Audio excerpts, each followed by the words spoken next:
que je te raconte une histoire. Encore, tu vas me dire, écoute, je suis pas... Listen. Est-ce que tu as déjà entendu parler de l'expression se tirer une balle dans le pied? Est-ce que tu as déjà entendu parler du coup de l'expression se tirer un obus dans le pied? Parce que c'est exactement ce que j'ai fait à moi-même. Tu vois, c'était... Voilà. Donc, qu'est-ce qui s'est passé? Déjà, la semaine dernière, je t'ai dit des choses et en fait, j'ai inversé des éléments. Oh, ce qui fait que je me suis foutu grave dans la zob. Mais niveau charge de travail, 30 heures de plus, quoi. Enfin, un truc qui... Je suis encore en forme. Mais j'ai du mal encore à supporter la surcharge de travail qui s'est imposée à cause de ça. Attends, casse-toi un peu, toi. Écoute, si cette histoire t'intéresse, si techniquement t'es intéressé, bah je vais t'expliquer tout de suite. Si ça t'intéresse pas du tout, tu regardes en bas, là, il y a des parties de morceaux de choses que j'aime bien faire parce que je sais que t'es pas tout le temps intéressé par tout. Je te connais bien. Du coup, là où il y a écrit partie, c'est sûr ça t'intéresse pas, bah, tu peux passer juste après. Là, je vais t'expliquer pourquoi c'est très technique. Et c'est super important, des erreurs que j'ai faites et qui m'a conduit au fait que je me suis tiré un obus dans le pied. Vois-tu? Alors, ce qui se passe, c'est que ça part du fait que je t'avais dit la semaine dernière qu'en fait, quand tu freinais, ta voiture s'écrase. Quand ta voiture s'écrase, je t'avais dit qu'il fallait créer du pincement. Et en fait, c'est là où j'ai fait la plus grosse erreur de machin, qui fait que je me suis tiré dessus. C'est qu'en fait, c'est l'inverse. Il faut que ça ouvre. Donc la crémaillère de direction, quand on a la fusée, quand on a la direction vers l'avant du véhicule, doit pas être en dessous, comme je l'avais dit, mais elle doit être au-dessus. Donc déjà, il faut absolument déplacer soit la crémaillère, soit du coup les maintiens de direction sur la fusée. Donc, je suis parti sur la fusée évidemment.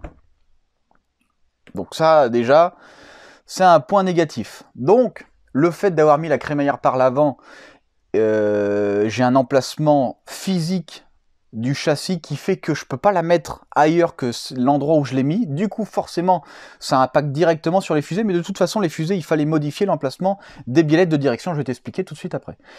Ensuite, autre chose, évidemment, on a mis la direction, donc la crémaillère vers l'avant. Il a dû falloir racheter une crémaillère adaptée pour l'avant. Donc forcément, déjà, grosse modification pour la crémaillère de direction. Mais attends, mais c'est pas fini. C'est pas fini parce que chaque chose, chaque élément en plus qui engendre un autre, rajoute encore des charges de travail. Je vais t'expliquer, tu vas comprendre. C'est très simple. Et voilà. Listen to me. Bon, il faut que je t'explique un truc important. Du coup, merci aux commentaires. Parce que, oui, j'ai confondu des trucs qui fait que je me suis foutu dans la grave zob de ouf. Tu vois, et c'est pas super. Pareil, une chose, la voie arrière et la voie avant doivent être différentes. J'étais sûr que c'était le cas. Sauf qu'en fait, il y a des particularités que j'étais pas au courant. Donc, certains d'entre vous m'ont dit les voies avant et arrière sont pas forcément... La voie arrière est pas forcément moins large que la voie avant. Et en fait, par exemple, sur la 911, vu que le moteur est en porte-à-faux, alors j'ai lu ça quelque part, sur internet évidemment, vu que le moteur est en porte-à-faux, pour compenser l'instabilité du train arrière, si tu veux, parce que le porte-à-faux, on sait tous que ça emmène la voiture, et ben en fait, ils élargissent la voie à l'arrière, et à l'avant, elle est plus courte. Donc, il y a des exceptions, excusez-moi, je pensais qu'il n'y en avait pas, mais effectivement, de toute façon, il y a toujours des exceptions à tout dans ce monde, alors écoute. Alors, je vais te parler d'un truc qui s'appelle l'épure de Gentot. L'épure de Gentot, qu'est-ce que c'est? Donc, tu as ton véhicule. Là, c'est les roues avant. Là, c'est les roues arrière. Voilà. Là, tu as l'axe. En fait, tu vois, les roues, elles sont censées être centrées. Hein, on n'est pas fou. Là, ce qui se passe, c'est qu'on a nos biellettes de direction. Tu vois. Et on a nos points d'accroche de direction. Et ici, tu as la crémaillère, tu vois. Tac. Pour avoir quelque chose qui marche le mieux possible, pour éviter le ripage du pneu, tout le monde sait que dans un virage, en fait, on va tourner par rapport aux roues arrière. Dans un virage, si tu veux, la roue intérieure va avoir plus d'angle, elle va être plus penchée que la roue extérieure. Parce qu'en fait, regarde, quand je relie par rapport à cet axe, bon, c'est très mal fait, mais on voit que les angles sont différents. Parce qu'ici, ils sont censés être à 90 degrés, 90 degrés. Par rapport aux roues. Je te montre un dessin mieux fait, parce que là, c'est complètement nul. Ok, donc pour respecter ça, ça va jouer par rapport à ces maintiens de direction. C'est là où c'est important. Ces maintiens de direction, en fait, tu prends ta voie arrière, tu la divises parfaitement en deux. Il faut absolument que l'alignement des maintiens de biellettes, tu vois, des biellettes de direction de la fusée, soit dans l'alignement de ces droites virtuelles qui passent par le centre du train arrière pour avoir la plus grosse efficacité possible. Donc en fait, si tu veux, ta biellette de direction, tu peux très bien la mettre là, là, là, là, là, là, là, là. Bon, après, évidemment, tu tournes pas aussi bien, etc., etc. Mais en gros, ça doit être dans cette ligne. Ce qu'on a fait, nous, c'est qu'on a inversé ça. Du coup, elles sont plus dans ce sens, mais elles sont comme ça. Attends, toi. Elles sont comme ça. Tu vois, avec la crémaillère comme ça. Sauf que là, en fait, qu'est-ce qui se passe? Eh ben, la roue intérieure, eh ben, elle bouge moins, et la roue extérieure bouge plus. Tu vois? Donc en fait, on a un truc complètement pourri. Pour remédier au problème qu'on a en inversant les biellettes de direction des fusées, eh ben en fait, tu vois, cette droite, il faut la continuer. Il faut la continuer, et en fait, elle rentre à l'intérieur de la roue. Et après, on peut recréer un maintien de direction. Où on veut, mais il faut absolument que ça passe par cette droite. Et ensuite, tu mets ta crémaillère. Donc là, tu vas me dire, pour l'instant, aucun problème, tu vois. Il suffit juste de replacer le maintien de biellette de direction de la fusée à un endroit plus à l'intérieur. Oui. Maintenant, je vais t'expliquer autre chose. D'ailleurs, toutes les voitures... par exemple, E46 ou la Manta, hein, la biellette est pas vers l'extérieur, mais vers l'intérieur. Donc nous, on a notre fusée avec notre biellette. Tac, tac, tac. J'espère que vous comprendrez bien. Hop, hop. Ce que j'ai oublié de dire, c'est qu'en fait, la droite, elle passe par l'axe ici, mais aussi par l'axe de suspension. Ici, là, c'est la rotule de suspension basse. Basse. C'est par ici que ça passe. Là, la droite que je t'ai dit, elle passe par ici, plus par ici. Plus par le centre de la voie arrière. Donc, on refait notre droite. Admettons, hein, on va dire que c'est à peu près ça. Et là, tu vois, cette biellette-là doit être complètement défoncée et doit arriver dans l'autre sens. Donc, elle devrait être à peu près par là. Pour respecter l'amplitude du mouvement du volant, forcément. Si on change cette longueur-là, ici, en réalité, c'est une longueur perpendiculaire. Hein. Cette longueur-là, perpendiculaire. Si on change cette longueur, on va changer l'amplitude du volant. Donc le mieux, c'est d'essayer de respecter le plus possible. Sauf que, attends, écoute bien. Parce que nous, dans notre cas, vu que c'est pas prévu pour, notre disque, d'après toi, il est où? Il est là. Tu vois, ton disque. Qu'est-ce que je veux dire par là? Ce que je veux dire, c'est qu'en fait, ta biellette, regarde, t'es obligé d'être là. Donc, t'es plus court. T'es plus court. Ça veut dire quoi? Ça veut dire que maintenant, plutôt que de faire 1,5 tours de volant par côté, et ben là, j'en fais 0,5. Et ça, mon gars, c'est pas terrible. Par contre, c'est obligatoire. Forcément, j'ai tout inversé, j'ai tout machin. Donc, je suis obligé de créer cet emplacement-là. Donc, je le mets au plus proche possible du disque pour que ce soit le plus long possible. Mais on est quand même à une distance presque 2 fois plus courte. Ce qui fait que, là, en gros, entre la droite maxi et la gauche maxi, on n'a que un tour de volant. Voilà. Et là, tu vas me dire, comment on peut compenser ça? Rien de plus simple. Tu mets un réducteur, ça existe, ça s'achète. Tu mets un réducteur de transmission. Voilà. En gros, si tu veux, c'est comme ça. Ici, tu as des crans à l'intérieur, et de l'autre côté, tu as une autre roue dentée, hop, avec des crans ici. En fait, tu as 2 fois plus de dents d'ici quand tu veux du 2 pour 1, et ici, tu en as 2 fois moins. Ce qui fait qu'ici, quand tu tournes, quand tu fais un tour, ici, ça en fait 2. Donc, c'est pas compliqué, hein, tu le mets à l'envers. Du coup, plutôt que d'avoir 0,5, en fait, on se retrouve à 1. Mais par contre, il faut absolument mettre ce coupleur directement sur la colonne de direction. Donc ça, dans notre cas, c'est indispensable. Là, on commence à faire des modifs très très sévères. Hein. Là, tu vas me dire, oh bah sinon, tu aurais pu revenir en arrière et tout. Je vais pas te mentir, c'est super intéressant ce qui se passe sur notre truc. Ok, je me suis tiré un obus dans le pied, mais c'est super intéressant. Du coup, la fusée va être complètement modifiée pour correspondre à ce nouveau système. Et du coup, on va mettre un coupleur réducteur spécial de direction. Ça s'achète directement comme ça. On va le coupler directement à la colonne, tout simplement. Et j'aurais très bien pu dire, oh, puis merde, on rachète des fusées, et puis on remet la crémaillère sous le réservoir, et machin, etc. Sauf qu'en fait, il y a d'autres inconvénients derrière. Si dès le début, j'avais fait ça, c'était bon. Sauf que tu vois, le fait de s'être trompé sur une seule chose, voilà, une seule chose, la hauteur de la crémaillère, juste sur ce fait-là. Du coup, je l'ai mis vers l'avant. Bref, maintenant tu sais que chaque chose, si tu te trompes d'un élément, a une importante influence. Tu vois, il y a des conséquences monstrueuses. J'espère que tu as compris parce que c'est une chose super importante et c'est respecté du coup. C'est respecté. Voilà. Ça, c'est respecté. Bon, je suis de retour. Hein. Pour ceux qui ont passé le côté chiant, bah écoute.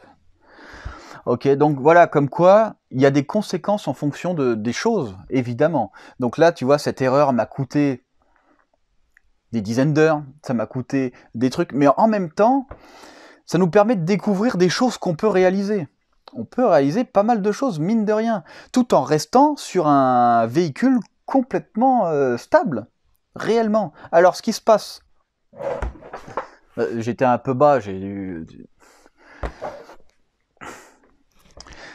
Du coup, je suis perdu. Tu vois, avec ce qui se passe, avec tous les éléments, on peut faire quelque chose de vraiment bien au final. Une chose importante, l'épure de Janto, là, qu'on a vu. Donc, l'emplacement des endroits de billets de direction, je le répète une dernière fois parce que je suis vraiment trop chiant et que j'adore répéter les choses. C'est une droite qui passe par le milieu de la voie arrière. Ça fait une droite, ça passe par la biellette de direction et ça passe par la rotule de direction, la droite. Voilà. Pour être le mieux possible. Ce qu'il faut savoir, c'est qu'en fait, avec les variations de la route, avec les charges du véhicule, il y a l'allongement des triangles, il y a le changement de carrossage, il y a ci, il y a ça, ce qui fait qu'en fait, l'épure de Jato est constamment modifiée par la route en soi. Mais le mieux, c'est de prendre une situation la plus réelle possible, donc créer une dimension en fonction d'une utilisation standard. De toute façon, quand tu vas freiner, quand tu vas accélérer, quand tu vas machin, tout ça, ce sera déformé. Hein. Mais on sera au moins le mieux possible. Plus on est proche de l'épure de Jato, mieux ce sera pour les pneus. Parce que sinon, ils vont créer des efforts, etc. Merci. Aujourd'hui, on continue notre châssis, on finit les triangles avant. On va aussi faire l'emplacement des amortisseurs. Puis je pense qu'on est pas mal. Je pense qu'on est pas mal. Tu vois les erreurs que tu pourrais faire, enfin là c'était mon cas, ou que je peux faire, et ben au final c'est soit tu redétruis tout pour refaire, soit tu essayes de trouver des solutions à ça. D'ailleurs, c'est grâce à un ami là, Pierre-Yves il s'appelle, Pierre-Yves, je lui ai dit je cherchais une boîte réducteur. Et en fait lui il me dit, ben moi ce que je fais en rallye, je change l'amplitude du volant pour être plus vif. Mais par contre là il me dit dans ton cas un tour de volant pour un cycle complet c'est mort, c'est beaucoup trop, ça va être on n'est pas sur du kart quoi, enfin même si on est très proche d'un kart c'est quand même pas le cas, donc il faut absolument que je mette un coupleur réducteur. Écoute, on bosse et les erreurs j'essaye de me ouais. Bon là, une fois de plus, j'ai fait le débilos. Hein, En fait, ce qui se passe, c'est que chaque semaine, je suis obligé d'effacer des vidéos, forcément, pour le montage. Parce que sinon, j'ai je sais pas combien de téra, enfin, c'est un enfer de Zeus. Et là, ce qui s'est passé, c'est que le génie que je suis, il a effacé les vidéos de la semaine dernière pour le montage, mais il a effacé aussi une partie des vidéos qui étaient censées être pour cette semaine, tu vois. Donc les triangles supérieurs, malheureusement, Bon, après, Tu vois bien que c'est juste soudé, que c'est allongé, c'est machin. Tu commences à avoir l'habitude, si tu veux. Tu vois, t'es pas surpris si jamais il manque cette partie-là de construction.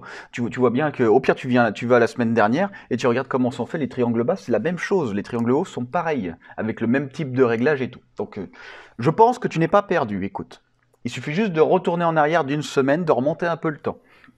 Écoute, je m'en excuse quand même parce que bah, c'est moi qui ai fait un peu le débilos. Alors, pour régler ça, pour pouvoir faire des triangles hauts et pouvoir les ajuster, il nous faut forcément un repère de roue, une fois de plus comme pour l'arrière, hein, un repère de hauteur de roue, plus, on va dire, simuler un angle de chasse. Il faut simuler un angle de chasse pour avoir une approximation Enfin, une approximation. On peut dire ça comme ça parce qu'après on pourra faire les réglages. Donc il faut qu'on soit le plus proche possible de l'angle de chasse définitif pour créer les triangles. Évidemment c'est réglable, mais il faut que ce soit le cas. Et en plus il faut aussi créer un parallélisme parce que en fonction de l'angle de chasse, si on a un mauvais parallélisme, forcément la rotule haute ne sera pas du tout au même endroit. Il faut absolument créer la géométrie, enfin créer les triangles en fonction de la géométrie finale. C'est super important. Écoute, je t'embête pas plus. Là, on va faire les maintiens support directement sur le châssis. On finit les triangles et puis après, on verra la suite.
Bon, bah écoute, les bras de suspension inférieurs sont faits avec les maintiens d'amortisseur. Donc, une chose, bon, ultra importante sur des triangles de ce type. Parce que là, on a un triangle qui n'est pas vraiment un triangle, c'est un triangle en deux parties. Les triangles en deux parties, on ne peut pas mettre l'amortisseur exactement où on veut. Il faut absolument que la force soit pile poil centrée sur l'amortisseur. Sinon, on va créer une torsion. Parce que tout le maintien est fait sur l'axe. Tu vois là, t'as ta rotule là, t'as ta rotule là. On est d'accord. Donc ça veut dire que si je mets un poids non équilibré au centre, ici, admettons juste à côté, je vais créer une rotation. Tu vois, je vais créer une rotation. Donc c'est obligatoire, la suspension doit absolument être centrée. Si je crée une rotation, je vais créer de la force ici. Quand la voiture va se lever, ça va être de la saloperie, l'amortisseur va subir, etc., etc. Parce que ce qui va retenir la rotation complète, ça va être le cylinder block de l'amortisseur ici. Donc c'est pas top.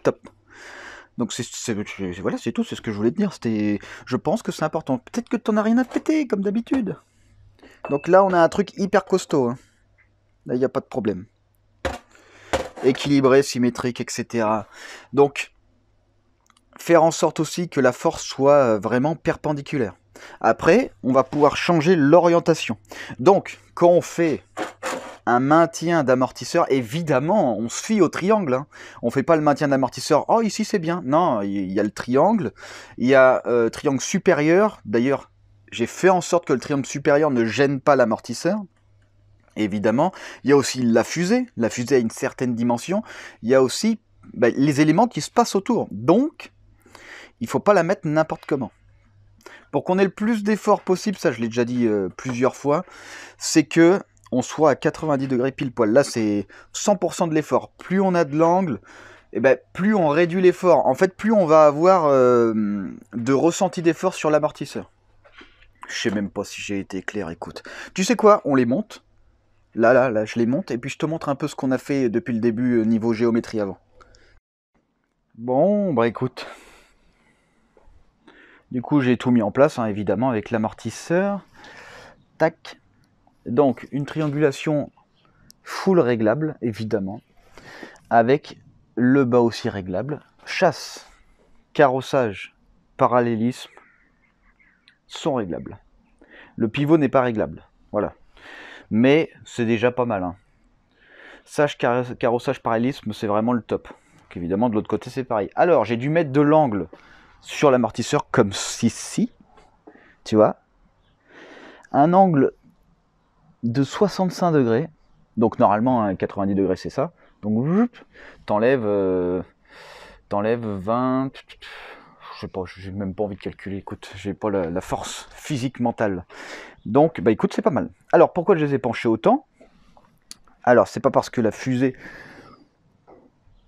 hop, parce qu'elle a du bon mouvement, c'est parce qu'en fait, en fonction de la jante, évidemment, ça peut toucher l'amortisseur. Et oui, la fusée tourne, mais ta jante, elle aussi. Hein. Donc, la hauteur de ta jante peut venir cogner ici. Donc, j'ai pris des mesures avec une jante pour être sûr qu'il n'y ait pas de souci. Là, ici, on passe à ras. Voilà. Évidemment, avec le système de réglage où tout est réglable, je peux, on va dire, éloigner un peu plus, etc., etc. Donc, on n'est pas trop mal. Je peux raccourcir ici. Rallonger là, ce qui fait qu'en fait on éloigne. Enfin, il y a plein d'idées, il y a plein de solutions de toute façon, mais dans tous les cas, regarde là on touche pas. Puis en plus, c'est ici qu'on est. Parce que, alors oui, il faut être perpendiculaire, mais il faut être perpendiculaire par rapport au mouvement du triangle, pas par rapport au sol. C'est pour ça qu'il y a certains amortisseurs qui sont penchés vers l'avant ou vers l'arrière. C'est en fonction du coup du mouvement du triangle. Au triangle, il y a 2 points de fixation châssis et on crée une rotation par rapport à ces 2 points-là. Est-ce que tu vois ce que je veux dire? Du coup, il faut mettre l'amortisseur perpendiculaire par rapport à ce mouvement pour aller dans la longévité de ce mouvement. Je suis clair ou pas? Non? D'accord. C'est le mieux et surtout, ça va avoir une influence si je le penche en fonction de la jante. Écoute, il va falloir équilibrer ça et puis il va falloir faire des fixations. Il faut absolument que ce soit parfait. C'est hyper chiant à faire parce que ça tient dans le vide. Ça tient dans le vide. Il faut absolument que ce soit parfaitement symétrique. C'est ça en fait qui est vraiment chiant. Donc je vais essayer de faire des maintiens. Je vais essayer de faire des trucs, plein de trucs pour que ce soit le mieux possible. En tout cas, rien du tout. Il faut y aller. Il faut bosser.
Alors, je sais pas si tu as remarqué, mais quand tu soudes là, les maintiens de rotules, il faut absolument les mettre comme s'ils étaient réels, tu vois, en vraie position.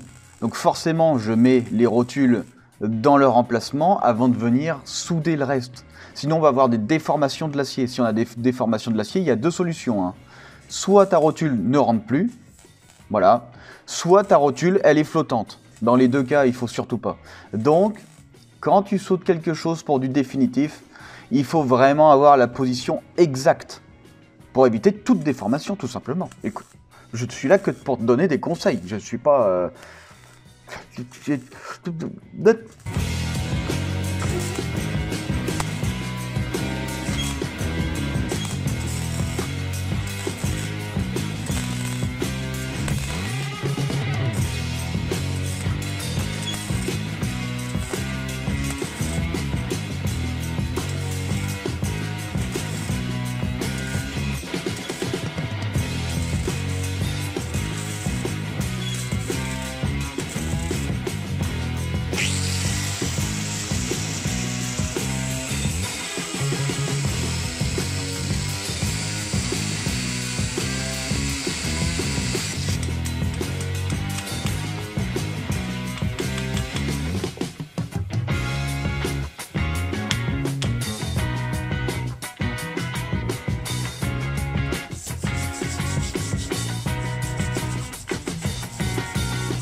Oula, stop, arrête-toi là, la crémaillère, elle est bien ici.